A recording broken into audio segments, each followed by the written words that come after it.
to our program today. My name is Maria Dennison, and you are in hiring your first employee. And how do these go forward? Okay, today we are going to be discussing, first of all, who is the SBDC, what do we do, and what do we have to offer you as somebody who is needing to hire their first employee? What is the purpose of HR? What is it and why do we need it? The hiring process, what does that look like? We're going to discuss job descriptions to interviews and things that you need to consider from a compliance standpoint. And then keeping and growing employees. Once you've got them, how do you keep them? And what are the required benefits that you're going to need in developing employees? So first off, who is the SBDC? The SBDC helps entrepreneurs to realize their dream of ownership and helping them to start a new business. And we also help existing businesses in their efforts to not only remain competitive, but in the landscape that we're in today, just keeping your doors open. We're a grant-funded national organization, and our funding partners are the Small Business Administration, the Kansas Department of Commerce. Myself, I'm the regional director in Southwest Kansas, so my host is the Seward County Community College, and we are also hosted by the Dodge City Ford County Development Corporation. And Dacia is part of Pitt State University, and they are her host. So we bring to you a wealth of partners who help us to exist within our communities to give you the knowledge and the education and empowerment to basically lead and do your jobs. So as I said, my name is Maria Dennison. I'm the regional director in Southwest Kansas. My specialties that I bring to the table are my certifications in economic development, and I'm a senior certified professional in HR. And Dacia, I'll let you introduce yourself. Yes, my name is Dacia Clark, and I'm the assistant director at Pittsburg State University of the SBDC. And my specialties are QuickBooks and more financial projections, cash flow. So what do we offer as an SBDC? The services that we provide to you at no cost is confidential advising. We do a lot of workshops, seminars, and conferences, things that you're taking part in right now. Most of what we offer is at no cost. We do in-person and online training. We have a variety of resources available to you on a secondary market research level. We do business planning. We have access to capital resources. Some of the specialty advising that we offer, you will find throughout the SBDC that either the directors or the advisors are certified in a specific category. As I stated earlier, mine are in HR and in economic development, but we also have directors and advisors who are certified in exit and transition planning, succession planning, business valuations if you're looking to buy or sell a business. We have a tech commercialization arm of the SBDC that most people don't know about. And we're working on cybersecurity in Johnson County. So there is a wealth of resources with the SBDC, and I encourage any of you listening today to delve in deeper and ask your local regional office what they have to offer you. So human resources isn't a thing we do, it's the thing that runs our business. And I chose this quote because I used to work for this very gentleman, Steve Wynn, in Las Vegas at Bellagio, and one of the largest gaming operations in that town. And it's quite interesting to be a part of an organization where you're able to see just how in-depth they get on the HR side. Your people are your greatest assets. Tend not to think of them as things. So you want to manage assets and you want to lead your people. So the purpose of HR. There's 4 components that we're going to talk about today. The first section is going to be hiring employees. As an owner, as a partner, you want to understand the discrimination practices that not only happen today, but what you want to avoid. And what are the processes that you need to follow in what we in HR call onboarding. We're also going to address paying employees. What does that look like? It's not just a portion of your QuickBooks. There are taxes that have to be filed, forms that need to be known. What does that look like and when does it happen? Keeping your employees. Once you've got them in today's environment, keeping them is a whole different environment.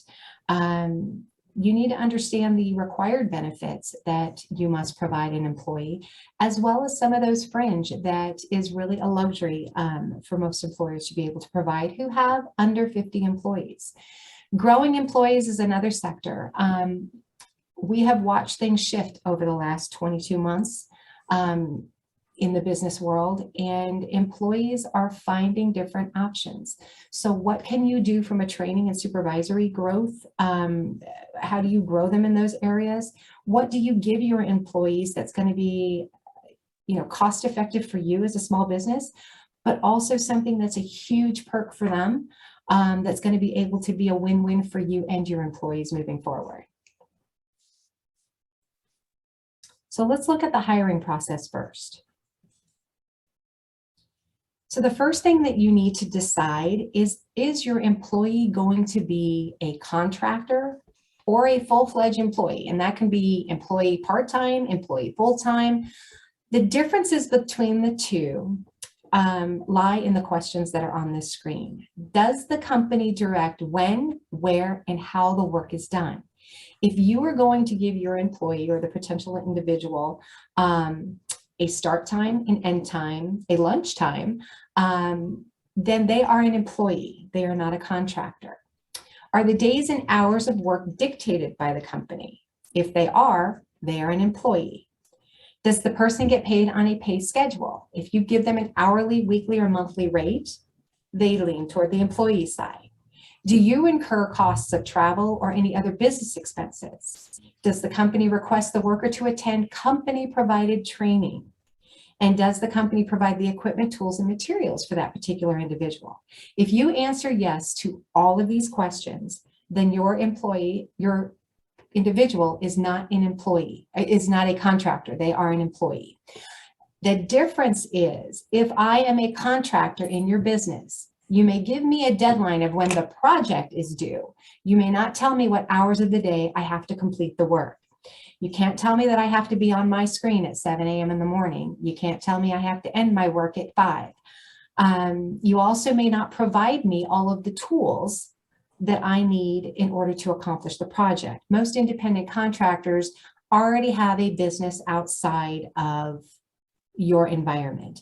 You are subcontracting to them. Those are words that are most often used in the construction world, but in the private sector where we do, let me use higher education as an example. If I'm hiring an instructional designer who we cannot find in our region, and we might have to hire one outside of the state who does this for other companies as well, they are an independent contractor.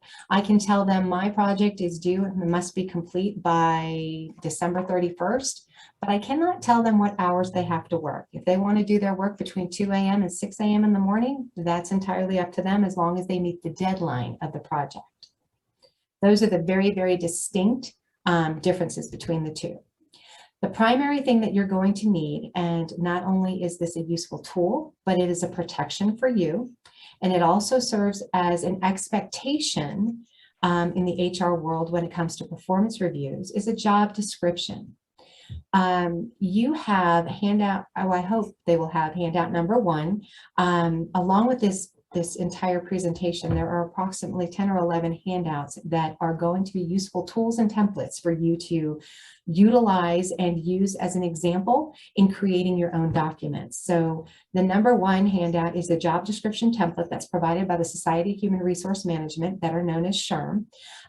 It's a plain language tool. The purpose of this is to explain the tasks, the duties, the functions and responsibilities of the job that you're looking to fill. It also details the specific work that you want them to do and how that work is to be completed, and the frequency and the purpose of the work as it relates to your organization's missions and goals. The reason why it's important to lay it out that way is so that when you come back to give your 90-day evaluations or your 30-day evaluations, you have a tool by which the employee can be judged. Their performance can be scaled. So this is step 1 in developing what that new employee onboarding process is going to look like. Step 2, once you have that job description out. You've posted it at particular job sites. You've posted it on your website. The purpose of handout number two, is a screening tool. It's designed on an Excel spreadsheet so that as your applicants come in, you can start to follow what we refer to as the EEOC process. Under the EEOC, it is illegal to discriminate. Where did it go?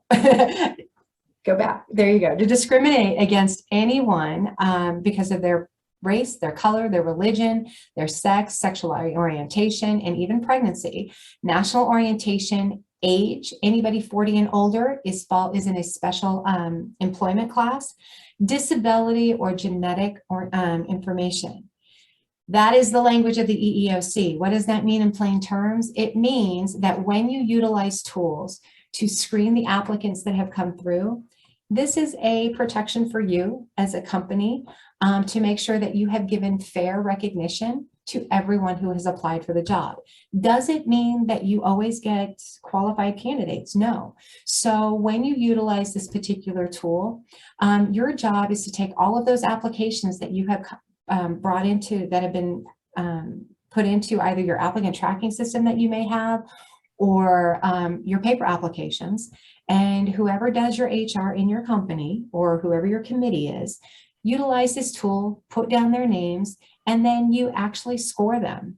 And you find out, did they meet the requirements that you put on the job description? If you required a degree for this position, do they have it?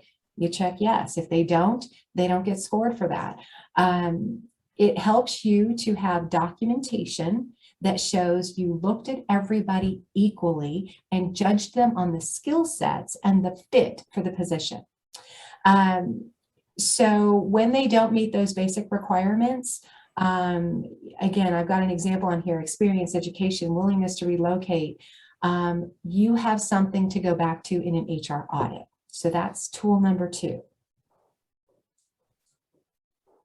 Your next part is, once you've decided who fits the requirements of the job, if you have 5 applications and 3 of those people are actually qualified to move on to the interview, then those are the 3 individuals that you're going to call. When you're conducting the interview, the most important things you need to keep in mind is your role as the interviewer, the questions that you can and cannot ask, and when and how to ask them. Verbiage and language is vitally important during this process. So whoever you might have on your interview committee, I recommend you do a little bit of pre-training on the questions that you'll be asking, and create another scoring tool, which I think I have as another worksheet for you, to determine what questions you're asking, so that every candidate is asked the identical question. It does not mean that you can't have a follow-up question to something that somebody has said, but it does mean that you are treating everybody equally. So what questions not to ask? Okay, so off limits is race, age, religion, color, place of birth, disability, marital status, children. You may not ask any of those questions or anything related to them. If for some reason during the course of an interview, a candidate says, well, I can't travel because I have 3 small children, you're to disregard that information. And as it's like being on a jury and the judge says, please disregard that. You may not take that into account as your determination. You as an employer must find ways to circumvent that type of information. The only time that you can ask a question regarding age is if they are going to be serving alcohol, or it is a legal requirement that they have to be 21 or they must be 18 in order to touch the potential product that you're selling. Education, example I have on here: what year did you graduate high school, college? You may not ask those things. Family status, don't ask if they're married, don't ask if they're single. You never ask somebody if they're pregnant. These all are protected. Financial status, do you own your home? Do you own a car? If a job requires travel, you're going to be able to, hopefully, if you've asked the right, or if you've posted your job description properly and posted this job requires travel, most people are not going to apply for those jobs if they can't fulfill that end. Questions that lead by race, by color, national origin, religion, identity, disability, citizenship, may not ask those questions.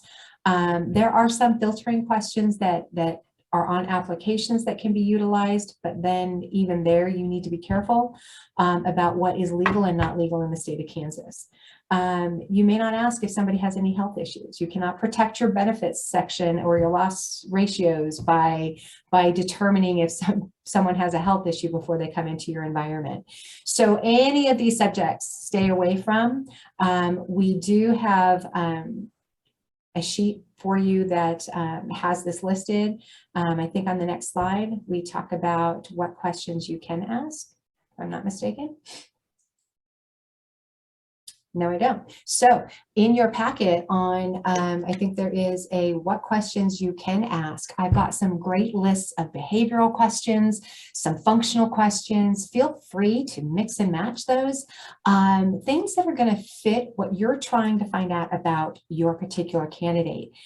Important process after the interview is to make sure you check references. This is probably the most overlooked portion of the onboarding process. And I call it onboarding because this is what we call pre-onboard. These are all the things that you need to do to make sure that you have buttoned up the candidate's process of coming into your company. Know what others think about your candidate's performance. Now, granted, most of the time we ask for at least 3 references on our job applications. And people are going to put down the people that are going to give them favorable reviews. Your process as an employer, and in this particular sector after the interview, is to make sure you have a good round of questions to ask those references, that you can get good, honest information. And this is not, one of those information digging sessions. You're just trying to find out how well does this person operate in this environment, or how well did they do their job? Did they communicate well with their colleagues? And you're getting a third-party perspective. The background check, we do recommend that you use a third party to run a background check to ensure safety and compliance. If you're a business that works with children, this is a must. Drug screening is an optional requirement. We do not necessarily drug screen at the college, but we do background checks. Before an offer is ever made to a candidate, references and background checks must come back approved and cleared.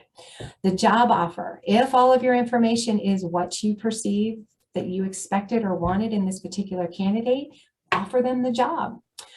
Make sure that you are prepared to do that. But when I say that, I mean, make sure you have your job offer, what you're going to, the amount of money that you're going to give them, the benefits package you're going to provide, any of the perks that come with that job. Sometimes these things are fleshed out in the interview, but I think it's still protocol that usually on that first interview, people get a little bit wary of venturing toward pay or benefits. Usually that comes on a second interview. That's entirely up to you, how many you want to have, and what the depth of your organization is. Documentation, make sure you keep everything associated with your interview. And that means any of your scoring sheets, any of the individuals who were partaking in your interview committee. Make sure all of those documents come together for each candidate. They're clipped to the original application and kept in their file. This will serve as your documentation should you ever have an EEOC compliance review, or you are, if a complaint is filed against you. I want you to keep in mind that candidates these days may file a grievance with the EEOC even in the candidacy stage. So if somebody doesn't get the job and they felt that it was due to their race or their ethnicity, they can file an EEOC complaint and you will be audited. So please be sure that you have kept all of this information. Next slide. So nothing we do is more important than hiring people, but at the end of the day, you need to bet on people and not strategies. What does that mean? People are what make your organization. They are the face to your company, how they act, how they behave. They represent every part of your organization. Make sure that when you are hiring people, they fit that perspective that you have, that image. If they don't, listen to your gut. So I'm going to hand this over now to Dacia, and this is her area of expertise to discuss HR compliance and registration. Okay, good morning. So HR compliance and registration. So what are the things that you need to do to stay in compliance? So lots of clients come to us and they have, they've been a sole proprietor. They've never, they've just opened up their business with just themselves. And so this is the first time that they are hiring an employee. So what does that look like? So if you don't have an EIN already, which if you have an LLC, you may already have an EIN, but if you do not have an EIN, you can get one for free, and I have the link there. An EIN it stands for Employer Identification Number, and what I say is just it's a social security number for your business. So you will need those. You will need one of those. You will also, it is a requirement to have workers' compensation insurance. So you can get that just from your local insurance agent. You will also need to register with the Kansas Department of Revenue. Again, this is free, and I have the link clickable here. So if you are watching this later and you want the slide deck and want the handouts that Maria is talking about, feel free to email us, and we can get those to you. The Kansas Department of Revenue is where you are going to go to pay your withholding taxes. So you may already have a login with the Kansas Department of Revenue to pay sales tax. We will just need to add on the withholding piece. Another thing that would be helpful is to set up a payroll system to withhold all the different taxes that you have to withhold. You have to withhold state taxes and federal taxes, and sometimes that's the most intimidating of first adding an employee, but we can help you through that piece. I have the QuickBooks link here, or not the link, but the logo and Square, or you can hire a professional. So one of those options, and there's many other options out there to help you pay payroll, so you know what taxes you're withholding and where you have to pay them to. So there's a couple forms when employees start that you need to have on file, and you just need to create a folder with the employee's name on this and keep it in a locked drawer. So the first one is a W-4. That's a federal form. It's an employee's withholding certificate. There was a new form out in 2020. So make sure you look at that. Again, it's linked. The W-4 tells you how many withholdings they want at the federal level. The K-4 is a Kansas employee's withholding allowance. That tells you how many withholdings they want to take at the state level. And lots of times I think businesses forget that K-4 piece, and they're trying to use the W-4 as they're just using that federal form for federal and state withholding, when in all actuality there are two separate forms for those different withholdings. The I-9 is an employment eligibility verification form. So it just makes sure that you are a US citizen. And again, those three forms, you would just need to have the employee fill out before they start their first day, and you just need to keep them in a folder in a locked filing cabinet. And then the last thing, you will need to register with the Kansas Department of Labor. The weird thing about this is that you can register with them, but you can't put all the information in about your employee until you paid that employee. So you can start the process, but you'll finish the process kind of after you pay that your first employee. And they're also the ones that you have to notify when you hire a new employee. You have 20 days to let the Kansas Department of Labor know. And if you're using Square, some of these payroll software, when you input an employee, like I know Square does this, when you add a new employee, it automatically tells the Kansas Department of Labor. So some things are linked up, which is really helpful.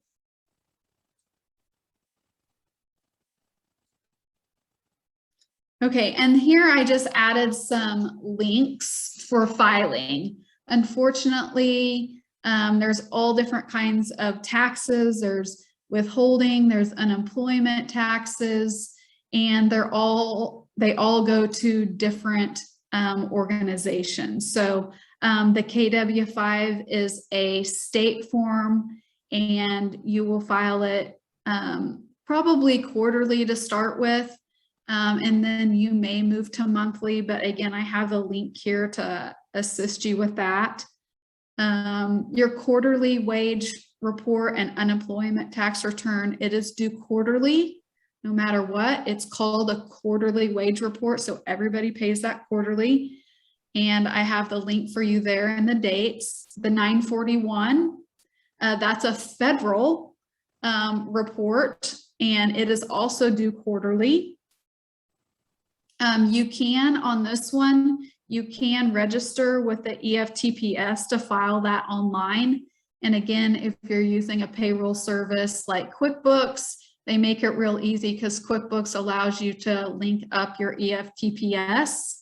And QuickBooks does a nice job. It's all together. It tells you what you have to pay, when you have to pay it, and then it even helps you like fill out the forms and everything. So I highly recommend using QuickBooks or some other payroll service that helps you do this, or hire a professional that just does it for you.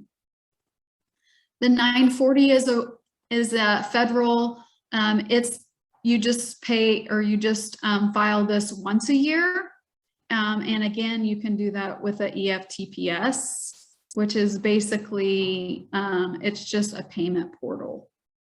And then the KW3, you're going to go back to the Kansas Department of Revenue and file this one, and it is due the last day of February. So as you can see, when you have employees, there's lots of different things that you have to pay. And so you just need to make sure that you are doing these at the appropriate time. So for that reason, I've created a little bit of an HR timeline. So you know kind of what you need to do. So before you hire, you need to get that EIN and work comp insurance, and you need to file with the Kansas Department of Revenue. Then you need, as Maria already talked about, to develop those questions and conduct the interviews. Then you're going to hire your employee and do the offer. And then before the first day, those 3 forms, the W-4, the K-4, the I-9, and I added a voided check here. If you are going to do direct deposit, you're probably going to need a voided check or their banking information. Then you're going to pay wages, and then 2 to 3 days after wages are paid, you're going to report that hire to the Kansas Department of Labor, which seems a little backward, which is exactly why I put it on this timeline. Then quarterly is the K-5 and the wage report, unemployment wage report, and the 941. And then yearly is the 940 and the KW3. So this might be a good thing to print out and just have handy, so you don't forget to pay any of these reports. So the next thing we're going to talk about is you have an employee and you're paying them. How do you keep your employees and continue to grow your employees? So a couple questions that I get asked on that front is, do I have to offer benefits to employees? Obviously, in order to keep an employee, it's a good idea to offer them whatever benefits that you can. And then what if your employee gets injured at work? We're going to also talk about that here in the next slide. So first of all, benefits. So workers' compensation, unemployment insurance is an employee benefit that is required by law. So we're going to go through those ones that are required by law first. So unemployment insurance is obviously if somebody gets hurt, not hurt, if they lose their job through no fault of their own, like a lot of us saw through COVID, then they are allowed to apply for unemployment insurance. The type of coverage that you have to have for your business depends on the nature of your business and the number of workers that you have employed and your amount of wages. So if you are a construction business, your contribution rate is going to be a little higher, 6% versus a new employer is assigned a 2.7% contribution rate.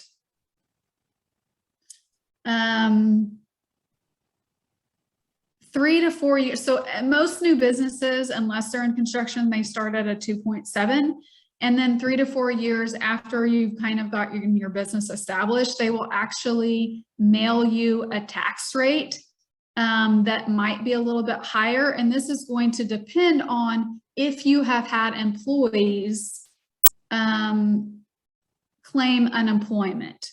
And if they have, then your contribution rate is going to go up a little bit. So you're compensating for that basically, and you're adding kind of money back to your pool. The second one that we're going to talk about is workers' compensation. And obviously this covers if people are injured on the job. This is obtained from an insurance agent, and you have to have this if you are paying payroll of more than $20,000. So not everyone probably needs it, but if you have employees, more than likely you have a full-time employee and you're paying them over $20,000. So this is required by law. And then I just have the average cost per employee is $1.14 per $100 covered in payroll.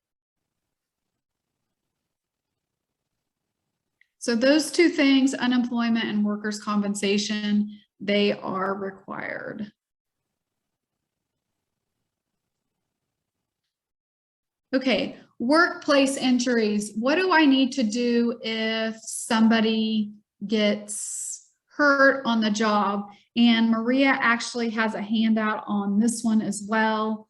So the law states that when an employee gets hurt on the job, that you have 28 days to let your insurance, whoever is carrying your work comp insurance, you have 28 days to let them know.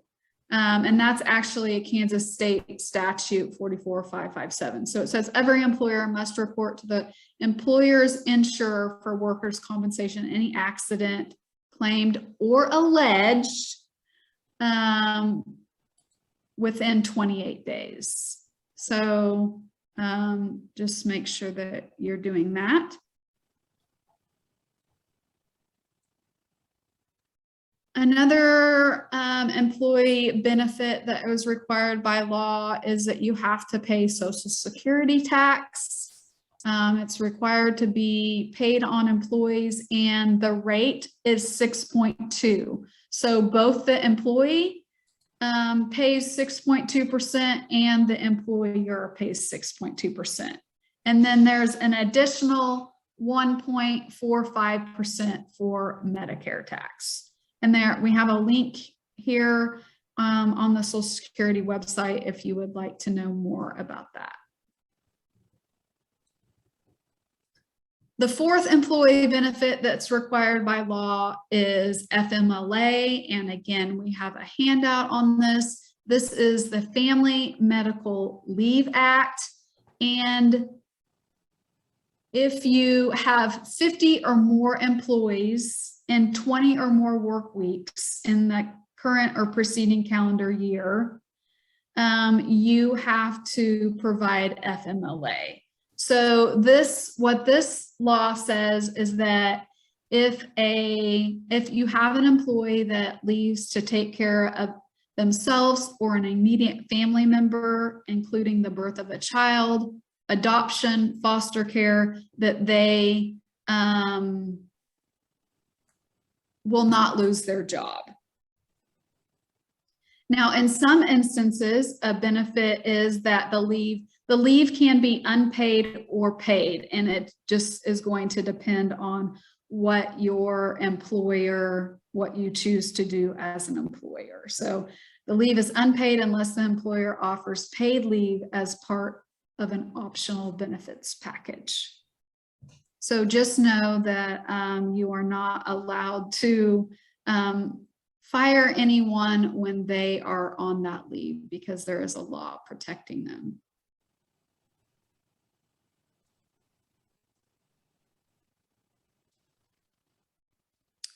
Okay, COBRA. This is the last employment benefit that we're going to talk about. And COBRA benefits are required for employers that have 20 or more employees who are subject to the COBRA, which stands for Consolidated Omnibus Budget Reconciliation Act. And this act was written in 1985. So COBRA allows the employee to maintain their insurance coverage at the employer's group rates for a period of up to 18 months. So if somebody leaves your place of employment, this allows them to maintain their insurance coverage. Maria, do you want to speak more on this one? Yeah. Because I'm not 100% sure. Sure. So at COBRA, now keep in mind, so if I am working for your company and I lose my job, I get laid off because of COVID, I can file for my medical benefits or the benefits that I had under COBRA. The difference is I must pay the full amount. So if my portion was $700 a month and you contributed $700 a month, I must pay the full amount. One of the things I'm going to say with COBRA is that it is always best to have a third-party administrator when you are looking at COBRA. The reason why is it places a fiduciary responsibility on you as the employer to ensure that you have met all of the requirements, and COVID has thrown in a few little wrenches in there where they extended the period of time by which people could fall under COBRA. There are some compliance things that you have to do annually with COBRA, especially at open enrollment, to ensure that everybody is kept up to speed with any of the changes or administrative things that have come down the pipe from the federal level. So you can actually obtain a broker like CBIZ, Locked-In, any of those individuals who can actually administer your COBRA for you, so that all of the information passes through them. They become the legally binding entity that conducts all of the compliance on your behalf. So should you ever get into the situation of, you're at this point of wanting to look at how this works, definitely contact us and we'll help guide you in the right direction. We are not allowed to just gear you toward one company. We'll give you a list of people that you can contact. And it's really all about your comfort zone. Who do you feel comfortable when going with? But I always use my own experiences as a example. The college used to conduct theirs on their own. That is a lot of legal responsibility for a institution of higher learning. We outsourced this to our broker. And they take care of everything for us, down to sending us the required language and letter that must go out to any employee that leaves the college. So they take care of all of this stuff for us, and it becomes a no-brainer, and you are always in compliance with the law. Thank you.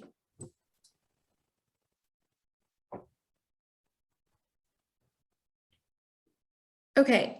Now we are going to talk about optional benefits. So obviously, retirement, there's options available. Some employers might offer you a 401k plan, types of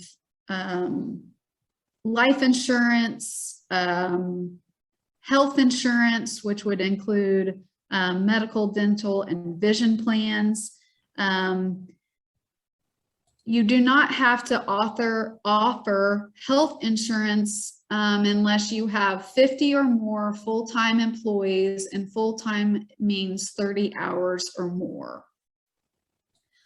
But you can offer health care if you have between 2 and 49 employees. And then we have a little note on here that you may qualify for the small business healthcare tax credit. So as Maria and I are talking about all these things, it's always a good idea we are not an attorney, we're not CPAs, so it's always a good idea to make sure that you are have all those other people on your team.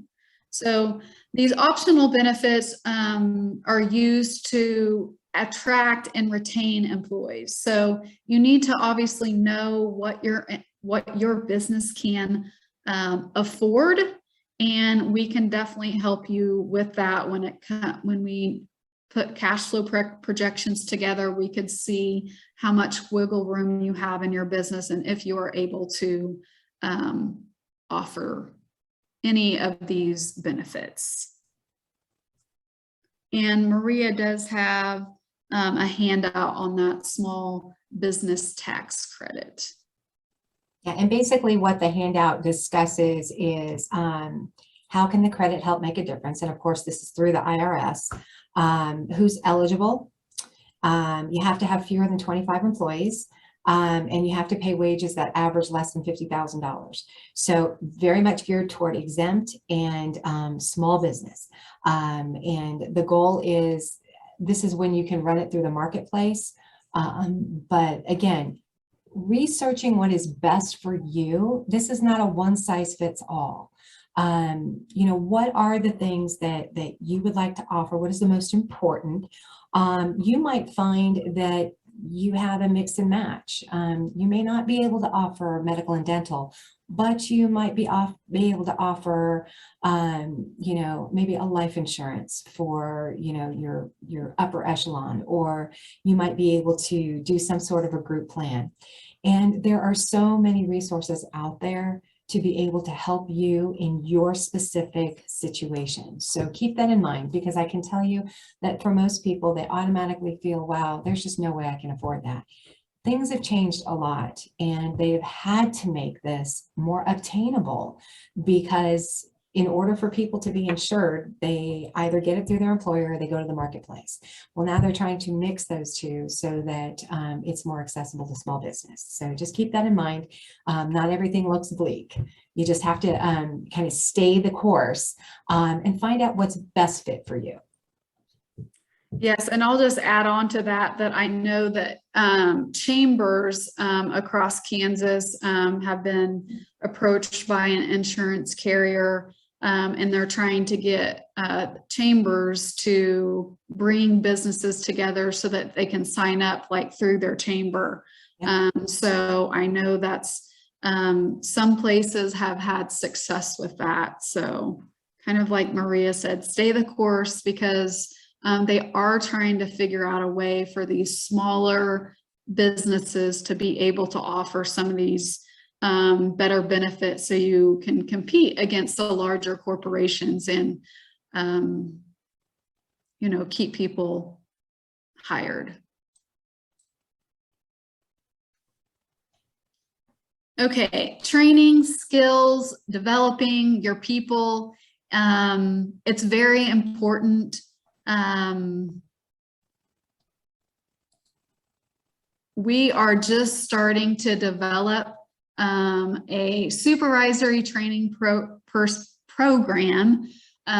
here through the Pitt State SBDC. But obviously, when you are putting into your people, providing them training, providing them even doing the performance evaluations, which Maria touched on earlier, anything to have that conversation with your employees to what they're doing well, what they can maybe improve on, and then how can they climb up the ladder? What other skills would you like them to have, or what other skills, even better question, what skills would they like to have? I recently just had a conversation with my boss here. Like, I feel like that I have done, that I'm good at doing what I'm doing, but I may need to, like, what else can I do to develop skills and to be able to help my clients? So when you have those conversations with your employees, they feel invested in. And I just think that's another great way to let your employees know that they're being valued. So any training that you can send them to, or even bring in-house training for your whole staff or whatever it may be, is very important. And Dacia, if I could just add something to that, you know, being in HR and having conducted a lot of interviews, especially over the past week, I can tell you there's a common thread with employees. How do I grow? How do I develop? What happens when I don't have any more challenges in my job? We've all been there. What is become the platform now in retention is understanding, and this is where that job description comes into play. If your folks have mastered the skill set, what can they succeed to? And that's why when you look at your business, look at it from a 50,000-foot viewpoint. If you have a number of employees that are at an entry level into your company, what's the succession plan for them? Where do they go? Because the people that are sitting at the middle level, they want to grow too. One of the things that the SBDC does extremely well is teach. We have a wealth of webinars, seminars, in person, a mix of the two that are provided across the state at no cost. Everything from leadership to time management. We listen very intently to our reviews that we get. When we conduct a seminar, we say, okay, what other things would you like to see, or do you need? Please let us know, because if we don't already have it built, we will build it. And just like we're doing today, we utilize skills from across our region in order to provide you with the best information possible. That is what we do. We are not subject matter experts in all industries, but there is somebody across our region that has dealt with, software or trucking or childcare. And we reach out to our colleagues to be able to bring their expertise to the table. So keep that in mind. And if there's something in particular that your company needs, I know that Dacia and I have done this where we have actually built a program specific for an organization. And then we do a private teaching just to your employees. And we can use that over and over again. And we try to gear it towards what you're trying to accomplish. So that's part of what we do in Southwest Kansas. You know, we are building an HR specialty center here so that we can touch on all points of HR. But Dacia and I share that love of HR. So we partner a lot on these types of subjects because, again, she does things all the time in a certain area. I do things all the time in another. And when you put all of those skills together, it's just a big plus for you as a business owner. So do keep that in mind. Reach out to us. Let us know what the things are that you need. And like I said, if we don't already have it built, we'll find it or we'll build it for you. So Maria put this quote up here: tell me and I forget, teach me and I may remember, involve me and I learn. So that's an awesome quote from Benjamin Franklin. When you're involving your employees in the next steps of the process, or what things that they want to grow in, or just even how you grow your organization and how they can play a part in that, is beneficial to keeping your employee. So developing training, this is just a couple of ideas on helping keep your employees trained. So determine what skills your new employees should have and develop a process for that, because your employees, you need to have it basically an onboarding process is what we're talking about there. So you don't have to spend a bunch of time, because we all know employees come and go, especially in the lower level of paying, you know, the lower pay jobs that you have. And it would just be a benefit to you to streamline that process and the things that they need to do when they come into your company, to get familiar with your company, to know the mission of your company, what you're all about, the forms that they need to fill out. So if you would develop some type of onboarding process, and we can definitely assist you with that. Number 2, determine the skills that your current employees need to take their work to the next level. So what are those skills, and what is that going to cost you? And can you bring somebody in into your business to offer those skills or to enhance those skills, or can you send them to training? And now I think in the world of COVID that we live in, we've realized that we can get a lot of our training from online. So that's even a less expensive way to provide training to your employees. And number 3, once you get those skills for some of your employees, how can you transfer those to other employees and make that training more cost effective for your business? So maybe you send a couple of employees to a workshop or a training, and then what do you do after that training to make sure to see, number 1, if the training was valuable that they received, and then 2, if it was valuable, then how can you pass that on to the rest of your employees? So that's another good thing that you want to think about. Number 4, set up a mentoring process in your company where you have somebody that's been there for a while that they're mentoring, kind of a line of succession, if you will, for employees to gain skills. And also, if you have an employee that retires or leaves to go to a different job, then you have kind of an employee in line to do that job if they're being mentored. And then just another idea, train informally once every 2 months, kind of as a brown bag lunch program. We have brown bag lunches here at Pitt State. I'm sure Maria, they do as well, that the staff and faculty can attend, you know, on a topic or whatever. So lots of times when you bring your employees together informally, there's a lot of good conversation that can happen. And especially if you have a topic that people are interested in or that can further their learning, that would be a good thing as well.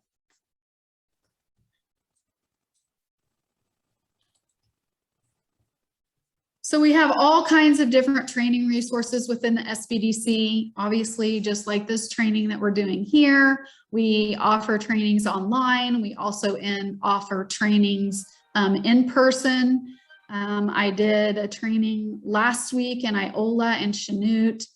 And so I know Maria does trainings, and most of those trainings are at no cost to you. The SBA also has a ton of videos and resources and documents that are beneficial that you can go out, and those are free. And your economic development office, and I'm even going to throw in your chamber, partner usually with organizations to bring different trainings to the community. So make sure if you're a small business that you know who your economic development person is, and you are a member of your chamber, so you get those email blasts that let you know when training is going to happen. And then there is a continuing education training award. Johnson County Community College has a grant available that could pay up to 100% of tuition for qualified businesses and employees. And Maria, I'll let you speak more to that. I know you have a handout on that one as well. So how do you qualify? You could be an unemployed individual. You could have a FAFSA that's been filed, and you have to be eligible to work in the United States and be a resident of Kansas or Missouri. Businesses qualify if you were affected by COVID in any manner, shape, or form, received a PPP, an EIDL, had employee layoffs, furloughs, or your revenue declined by 20% or more, you can apply for this grant. And that's exactly what it is. It will actually allow you to rescale or upskill any of your employees up to $10,000 in a calendar year. So it's a pretty nice deal. And if you look through the Johnson County Community College Continuing Education Catalog, it is pretty vast. There are a ton of classes, everything from Microsoft skills to, leadership to, time management. It's all there. So in your packet of handouts, there's a contact person in here. You can email to get an application and take advantage of it. These are wonderful, wonderful resources and through great institutions. Okay, and I think we're getting close to our last section here. We're going to talk about additional resources. Workplace posters. There's a lot, if you have an employee, there are a lot of workplace posters that you are required to display. So there's state posters and federal posters that are required to be displayed when you have an employees. And if you don't have these displays, they can fine you. The agency that requires the poster can fine you. And fines range anywhere from $110 all the way up to $10,000. So make sure that you, we have all the required state posters at the top here, and then at the bottom is the required federal posters. And you can see in parentheses, some of these only apply to certain employers if they are holding federal contracts, or some the FMLA is if you employ 50 or more employees in the 20 or more weeks. But these are all clickable. Mm-hmm. And I know you always see, as a small business, you get emails that says, oh, you can get this package of posters that you need, and you can pay $50 or $100 or whatever it is. But All of these posters are available as free downloads from the appropriate agencies. So what we've done here is that we have put all of them on one page for you, and they're all clickable. So you should just be able to go out and print that off at no cost to you. And do note that if you have the old Kansas Equal Opportunity in Employment, you are going to need to update that because it now includes sex that says it includes LGBTQ, all derivatives of sex, and pregnancy. So there have been some language changes. So make sure that you update your current poster. Awesome. Okay, so now it's time for the Q&A. And Michaela, did we have any questions come in?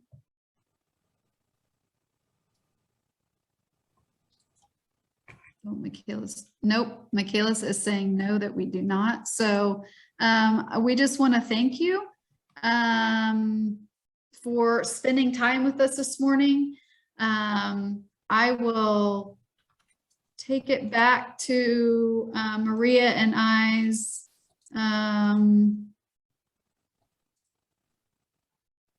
pictures so that you can have our email addresses if you need to reach out to us. We are both more than willing to help you about any HR things or anything small business related. As Maria said, we have a great team in Kansas, and if we don't have the expertise, somebody probably does. Okay, we did have one question come in. Are there any special considerations when bringing on an intern? Treat the intern just like you would well, it makes sense to me when I say this, a student worker. They have to go through all the same processes, I-9, E-Verify, background check, all of the same processes. Treat them like a regular employee in your world. Now, the only thing that is going to be important is an intern would be, if this person's going to be a full-time, now it'd be a part-time intern, right? Because they're still going to school.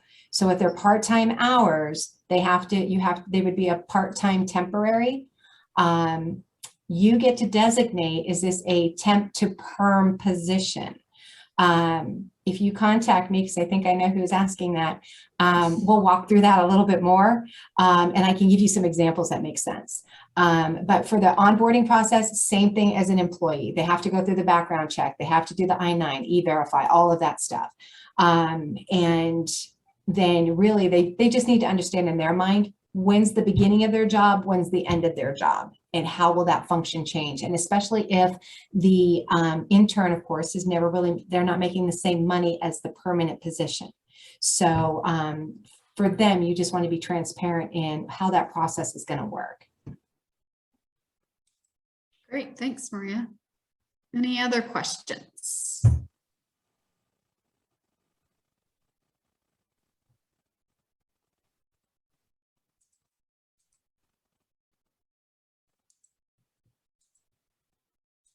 Okay, well, thank you for being with us this morning. And like I said, if you have any questions, be sure to reach out to Maria and I, and we would love to help you. Yes, thank you. We look forward to hearing from you.